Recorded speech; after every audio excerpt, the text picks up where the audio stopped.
जयंत दास जदि आप देखिए ताहले 27 तारिख रात्रि घटना घटिला एवं तापरे विभागीय तदंत आरंभ होला तापरे जांच करागला एवं गृह विभाग को रिपोर्ट दियागला तापरे कार्यानुष्ठान होईची 2 दिन भितर आज सकाळे ए नोटिफिकेशन आसीची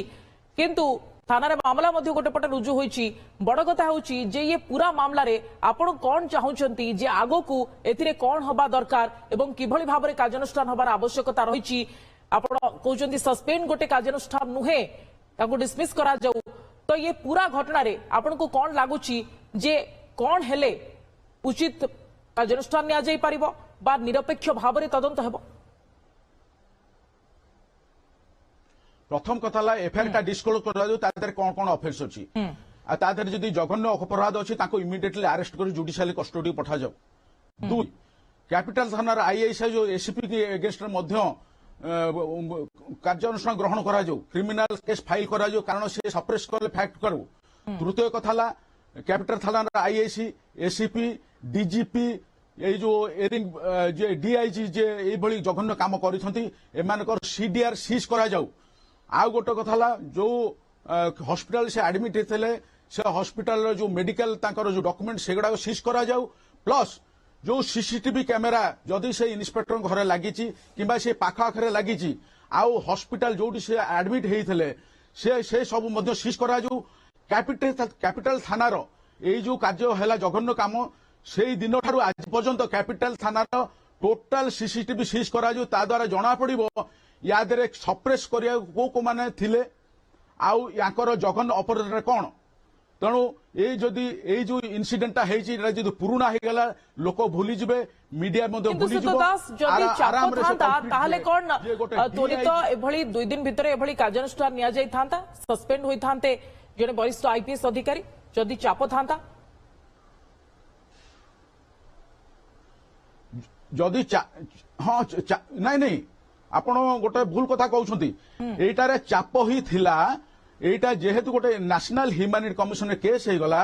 तापर विभिन्न न्यूज पेपर आपण चैनल अन्य चैनल माने एटा कवर कले से तेरे भयभीत हेकरी एटा गोटे बड़ कन्स्पिरेसी रे राज्यपाल याको सस्पेंड कले मुख्यमंत्री जे गृह विभाग मालिक से कहीं विषय किसी मुह खोली ना आज पर्यंत तेणु या विभिन्न प्रकार चाप था जेहेतु माने ये डीआईजी ता अर्थ आम बुझा पड़ो ये उच्च पदस्थ आईपीएस कि अन्य कर्मचारी माने ये जघन्य काम करी लोक लज्जा को देखी किंबा प्रेशर को देखी विभिन्न डिपार्टमेंट रे स्त्री लोक माने जो माने चाकरी कर से आगु को न्याय पाइका आसु नाहांती किंतु एबे तो जो देखिबा ताहले क्रिमिनल प्रोसीडिंग एवं डिपार्टमेंटल प्रोसीडिंग आगु को भी जारी रहबो तांको विरोध रे तो आपन को लागुनी कि सेथिरे किछि सुफल आसीबो एवं आपण ते अधैर्य होई जाउछंती एवं कहउछंती जे नाही किछि कार्यानुष्ठान होई परिबो नाही आगु को निरपेक्षतार सहित कार्यानुष्ठान होई परिबो नाही स्वच्छतार सहित हेबो नाही किंतु प्रोसीडिंग्स तो एबे भी जारी रहिछि एबे तो केवल निलंबन आदेश दिया जायछि। शुणु गोटे कथा हूँ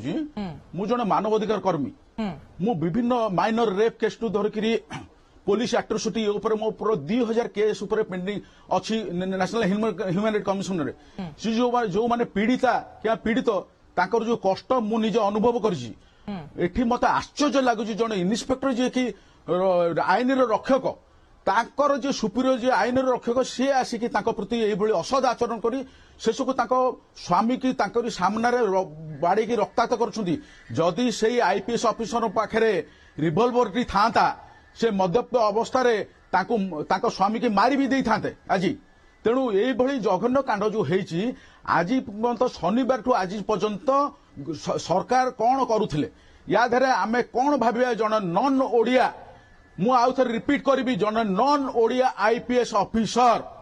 जन ओडिया कार्यरत इन्स्पेक्टर प्रति यही व्यवहार करिला यार ओडिया अस्मितार अर्थ कौन रहिला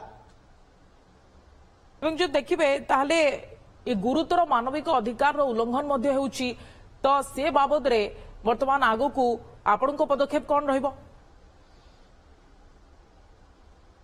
मोर पदक्षेप रहिबो जदि नेशनल ह्यूमैनिटी कमिशन मु जानि छि एटा जे नेशनल ह्यूमैनिटी कमिशन मध्ये किछि करप्ट पब्लिक सर्वेंट अछंती ताकर जोगाजोग रहे ओडिशा गवर्नमेंट संगे रे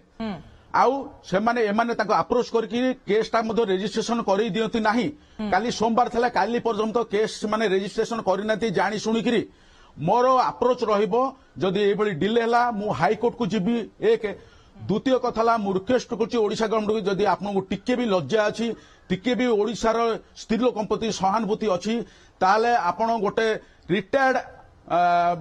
जज ओडिशा हाई कोर्ट जो रिटायर्ड जज ताकर गोटे कमिटी गठन करी ता द्वारा गोटे निरपेक्ष तदंत करा जाऊ आ तुरंत ए आईपीएस अफसर को जुडिशियल कस्टडी की पठा जाऊ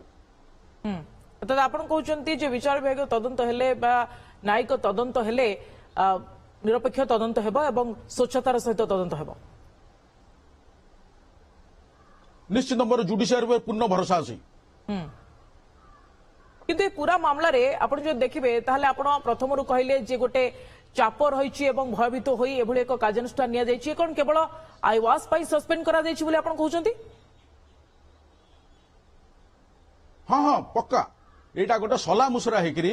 गवर्नर बर्तमान सेटा को सस्पेंड ताकू करिसंती या परे फर्दर कहबे जे investigation is on inquiry is on ता भितरे जदि हबो ये अरेस्ट रु बचा पे फेरार रही के हाईकोर्ट किंवा सुप्रीम कोर्ट जी बेल पाइगा ता भितरे कथाटा पुराना हो जिवो लोक भूली जिवे तापर से मुकुल जिवे मु जानिछि कारण एई भली जिनिस एई भली